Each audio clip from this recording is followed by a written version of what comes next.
Após a Revolução Russa de 1917, Lenin coloca em prática sua doutrina de expansão mundial do comunismo e, em 1920, estabelece as condições para a filiação ao Partido Comunista, entre elas a realização de amplas campanhas de agitação e propaganda nas organizações militares, principalmente no Exército.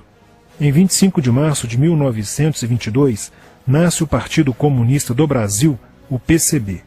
O novo partido aceitava as ordens diretas de Moscou.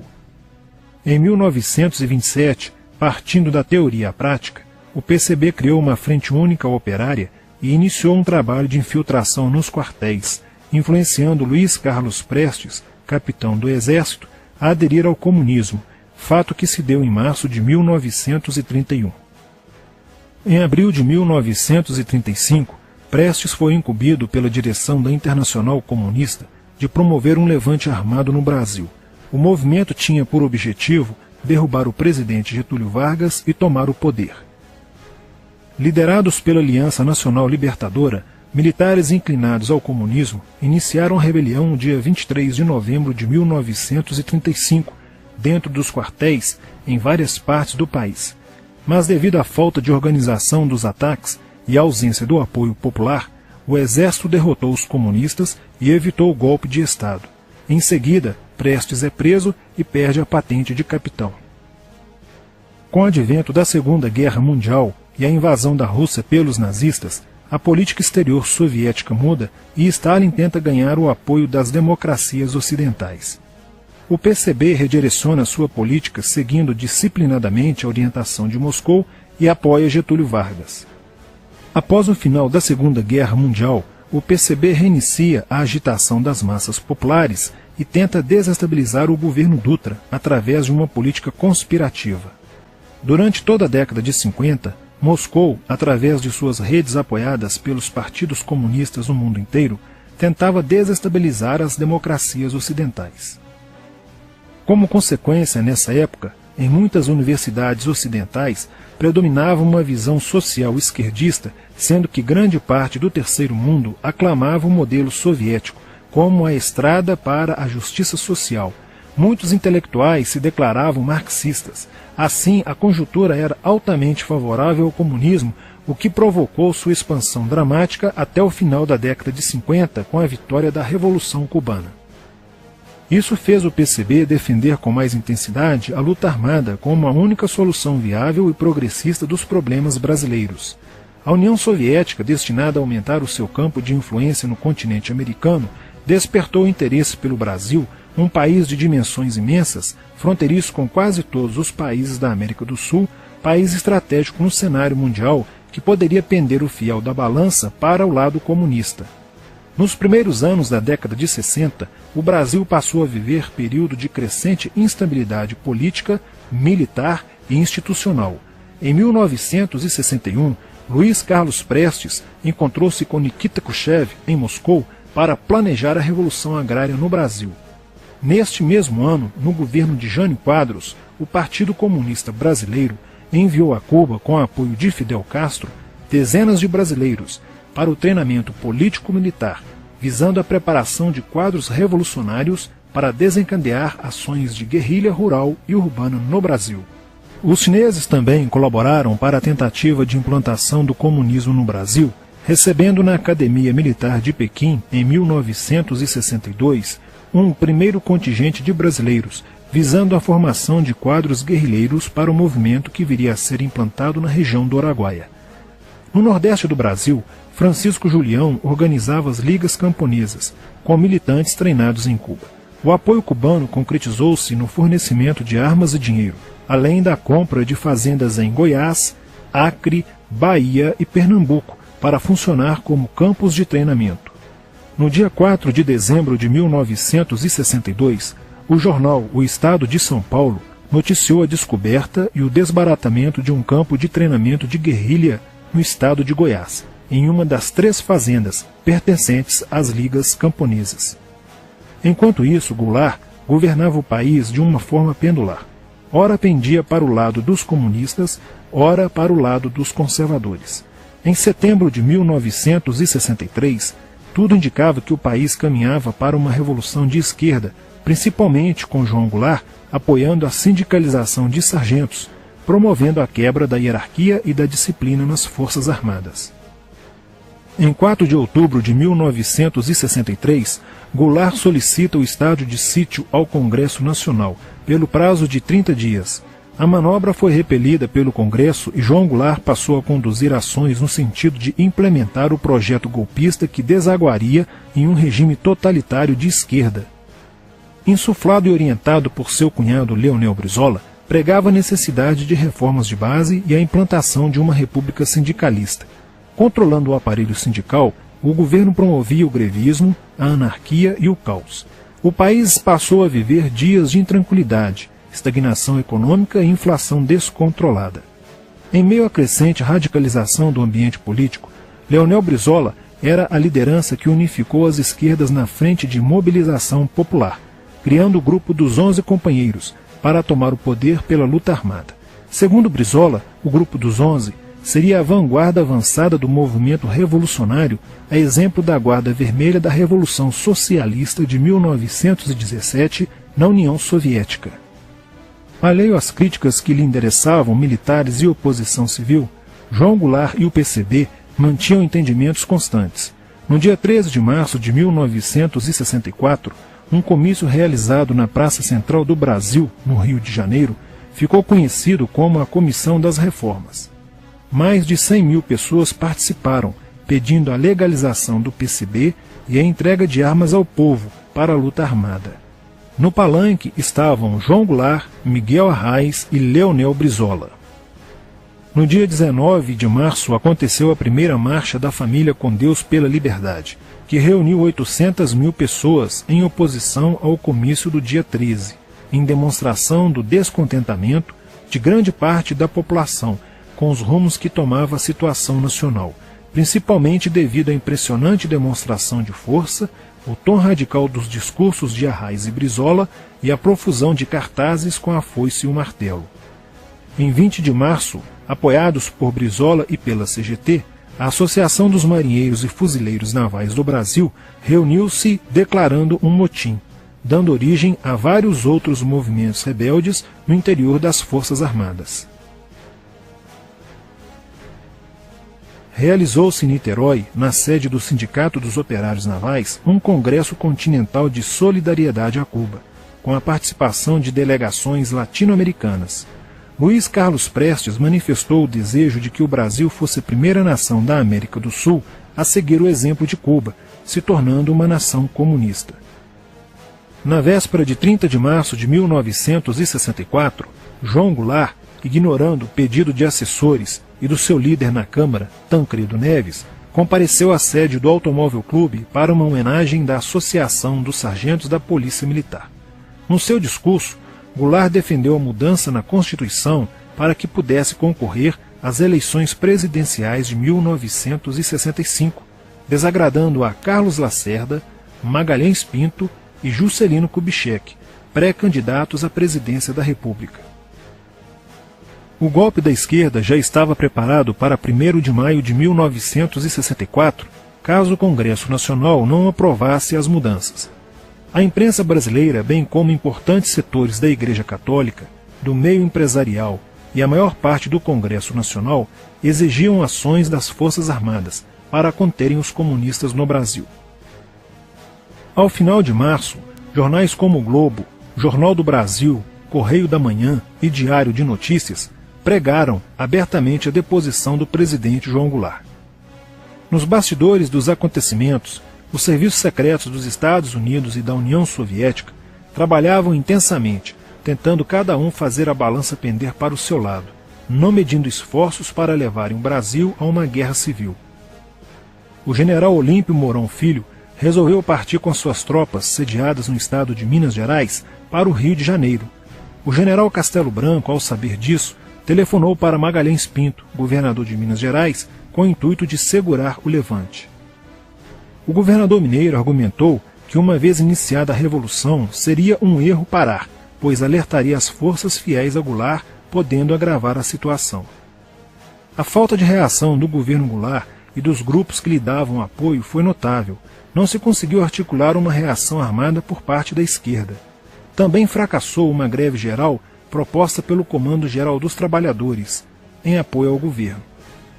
João Goulart, em busca de segurança, viajou no dia 1º de abril do Rio de Janeiro, onde se encontrava no momento da Revolução, para Brasília, e em seguida para Porto Alegre, onde Leonel Brizola tentava organizar a resistência. Mas João Goulart desistiu de um confronto militar com os revolucionários e seguiu para o exílio no Uruguai. No dia 2 de abril, o presidente da Câmara dos Deputados, Ranieri Mazzilli, assume provisoriamente a presidência da República e mais de 1 milhão de pessoas lotaram as ruas e praças do país para comemorar a vitória. No dia 11 de abril de 1964, o Congresso Nacional se reuniu para eleger o novo presidente da República. O general Castelo Branco, aclamado por grande parte da sociedade brasileira, apoiado pela imprensa e por importantes setores da Igreja Católica, além de contar com a aprovação de grandes líderes políticos, entre eles Juscelino Kubitschek, precisava de 238 votos para ser eleito em primeiro turno, e acabou recebendo 361 votos. No dia 15 de abril, Castelo Branco assume a presidência da República, consolida a vitória sobre o movimento comunista e renova as esperanças do povo brasileiro de ter um país com dias melhores. Porém, a esquerda derrotada colocaria em cena, nos anos posteriores, Carlos Marighella, ideológico comunista e defensor da luta armada, que submeteria o povo brasileiro às ações mais obscuras da guerrilha, o terrorismo.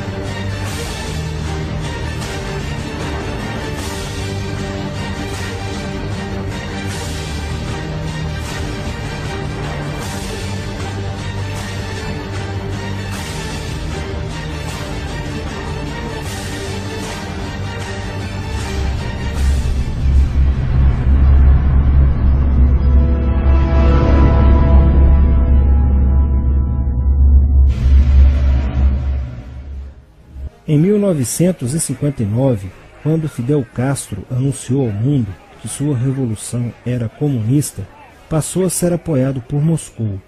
Com isso, a União Soviética iniciou uma campanha para dominar com a ideologia marxista a América Latina, onde os partidos comunistas formariam grupos de guerrilha armada com dinheiro soviético, repassado por Cuba. No Brasil, foram criadas 29 organizações guerrilheiras, onde Fidel Castro vislumbrou expandir sua revolução comunista.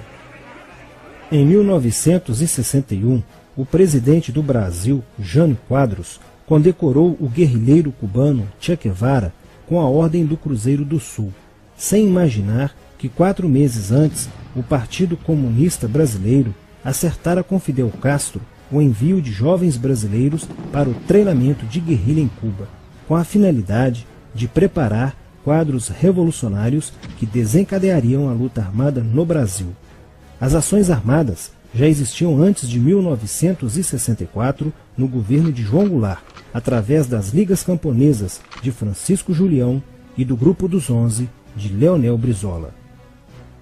Com a chegada ao poder, em 1964, do presidente Castelo Branco, centenas de comunistas e políticos de esquerda refugiaram-se no Uruguai, onde formariam a Frente Popular de Libertação, que a partir de 1965 empreenderia atos de sabotagem urbana e focos de guerrilha rural no Brasil, principalmente na Serra do Caparaó, cujos guerrilheiros, apoiados por Leonel Brizola, foram combatidos e vencidos por tropas da Polícia Militar de Minas Gerais.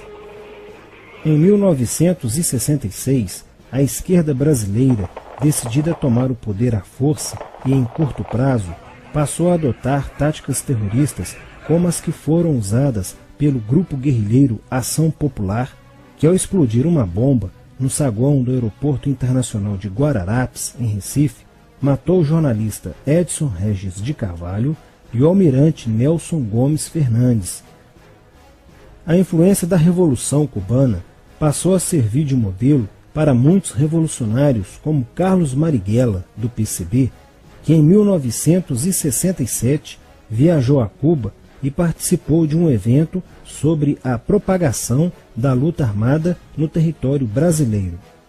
De volta ao Brasil, em setembro de 1967, Marighella criou a Ação Libertadora Nacional, ALN, e começou a recrutar jovens brasileiros entre os estudantes que, depois de preparados ideologicamente, foram enviados a Cuba. Em 1968, com a chegada ao Brasil do primeiro contingente da ALN de guerrilheiros formados em Cuba, entrou em cena Carlos Lamarca, capitão do Exército e militante da Vanguarda Popular Revolucionária, VPR, que se uniu a Marighella e em janeiro de 1969 explodiu 50 quilos de dinamite no QG do 2º Exército, matando na explosão o soldado do Exército Mário Cosel Filho e ferindo 6 militares. E ainda, na cidade de São Paulo, os guerrilheiros avançaram com um veículo roubado e abordaram o capitão Chandler, do Exército dos Estados Unidos, que se encontrava no interior de um automóvel quando saía de sua residência. Chandler foi morto por uma rajada de metralhadora em frente da esposa e do filho de 9 anos. O Comando de Libertação Nacional, Colina, criado em Belo Horizonte no ano de 1968, executou na capital mineira vários assaltos a agências bancárias e atentados à bomba. Os guerrilheiros se reuniam durante as sessões de cinema no Cine Caiaca, localizado na área central de Belo Horizonte, para planejarem as ações de terror e guerrilha. A situação estava ficando caótica no país. Os guerrilheiros praticavam atentados à bomba nas grandes cidades, matando e ferindo vários inocentes, aumentando a insegurança e o medo da população, que passou a exigir ações imediatas do governo brasileiro para acabar com a violência praticada pela guerrilha. Atendendo ao clamor público para combater o terrorismo e a guerrilha com mais rigor, o presidente Costa e Silva editou o Ato Institucional número 5, AI-5, que previa o exílio e punições mais severas aos autores de atos de guerrilha terrorista praticados contra a população brasileira. Em desafio à nova medida do governo de proteção à sociedade, Carlos Marighella, em 1969, lançou o seu mini-manual do guerrilheiro urbano. Neste mesmo ano, só no Rio de Janeiro, a ALN, para aumentar os seus recursos financeiros, praticou 30 assaltos, sendo a maioria deles contra as agências bancárias. E ainda, em 1969, a ALN, juntamente com o movimento revolucionário 8 de outubro, o MR8, sequestrou o embaixador dos Estados Unidos, Charles Burke. O sequestro foi sugerido pelo guerrilheiro Franklin Martins. Os guerrilheiros exigiram a libertação de 15 presos políticos, dentre os quais se encontrava José Dirceu. A exigência foi prontamente atendida pelo governo militar.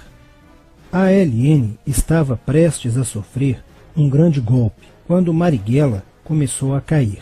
Após a prisão de um militante de sua organização, no dia 1º de outubro de 1969.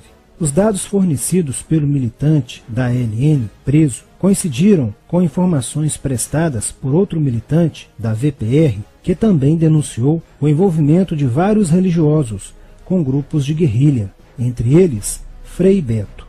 Quando Frei Fernando e Frei Ivo, também envolvidos com os grupos guerrilheiros, foram presos e logo após interrogados, os religiosos entregaram o ponto de contato de Carlos Marighella, na cidade de São Paulo. No dia 4 de novembro de 1969, o ponto foi cercado pela polícia, onde Marighella, percebendo o cerco, reagiu e foi morto. Depois da morte de Marighella, centenas de guerrilheiros foram presos e mais de 300 armas apreendidas. 2 sequestros de diplomatas, o embaixador alemão Enfield von Hollemer e o cônsul japonês Nobuo Okushi foram feitos às pressas para libertar os guerrilheiros que continuavam presos.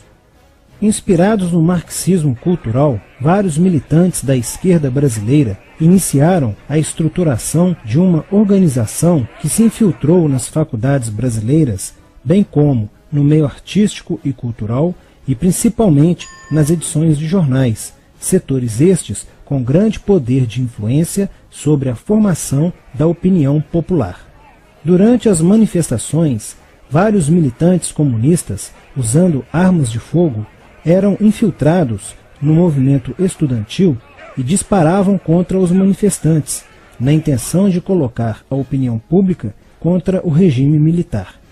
Com a morte de Marighella, Lamarca havia assumido a posição de líder mítico, que sustentava a esperança na vitória comunista.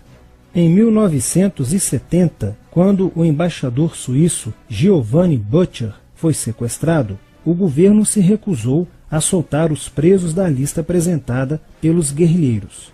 Depois de 40 dias de sequestro, os guerrilheiros quiseram matar o embaixador suíço. Porém, o governo militar cedeu e as exigências dos guerrilheiros sequestradores foram atendidas, preservando a vida do diplomata.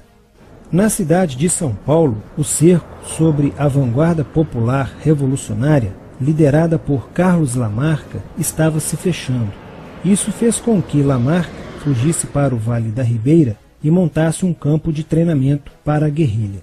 Na tentativa de descobrir este campo, tropas da Polícia Militar do estado de São Paulo foram deslocadas para a região. No dia 8 de maio de 1970, um pelotão comandado pelo tenente da Polícia Militar, Alberto Mendes Júnior, foi emboscado e rendido por guerrilheiros da VPR.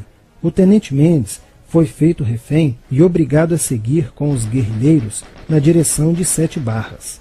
Depois de um dia e meio andando pela mata, Lamarca formou um tribunal revolucionário e decidiu matar o tenente Mendes, que teve o crânio esmagado por coronhadas de fuzil desferidas pelos guerrilheiros Diógenes e Fujimori. Apesar do cerco, Lamarca conseguiu escapar e em 1971 chegou ao sertão da Bahia.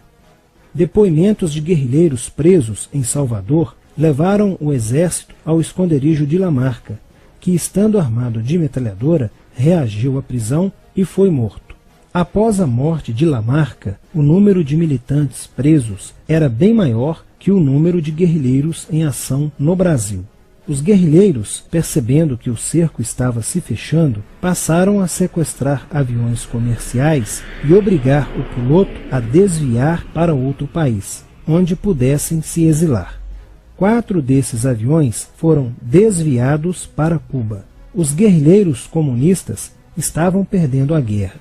Os militantes que abandonavam as armas eram acusados de traição nos tribunais vermelhos e executados pelos próprios companheiros, em atos de justiçamento. Já no início de 1971, o PCdoB conduzia o trabalho de campo na região do Araguaia, na divisa entre os estados de Goiás, Pará e Maranhão, com a missão de implantar um núcleo guerrilheiro que tinha por objetivo fomentar uma revolução socialista, onde centenas de guerrilheiros já haviam se estabelecido há pelo menos 6 anos. No início de abril de 1972, o presidente Médici enviou à região do Araguaia equipes especializadas em inteligência que, da busca do conhecimento sobre a atividade clandestina, logo efetuaram as primeiras prisões, entre elas a de José Genuíno, primeiro guerrilheiro preso no Araguaia. Logo após, o exército sofreu as suas primeiras baixas, ao ter um grupamento emboscado por elementos liderados por Oswaldo Orlando da Costa, conhecido por Oswaldão. Isso fez com que o exército passasse a empregar tropas convencionais que cercaram toda a região do Araguaia. Com a derrota cada vez mais próxima e com o total abandono logístico do PCdoB, ao qual os guerrilheiros foram relegados, sem armas, comida e remédios, vários militantes da guerrilha encurralados quiseram se entregar, mas foram mortos pelos próprios companheiros em atos de justiçamento. Após a morte de Oswaldão e o desmantelamento do comando militar da guerrilha, o cerco do exército se fechou sobre os rebeldes e vários guerrilheiros foram presos. Assim terminava o sonho da esquerda brasileira de transformar o Brasil em uma ditadura comunista. Mas a esquerda brasileira não desistiria de conquistar o poder e retornaria mais tarde com uma tática mais eficiente que a luta armada: o marxismo cultural.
que eu